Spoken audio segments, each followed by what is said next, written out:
Now the half crab by Roman Reigns. Has it locked in. Will Jordan tap out? Jordan's in the center of the ring. There's no escape from this. He might want to tap. This is a lesson right here, guys.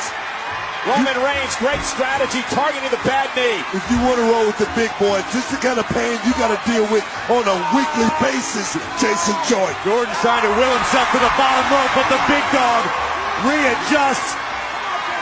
We had questioned whether the knee was 100% coming into this matchup after being injured the past couple of weeks.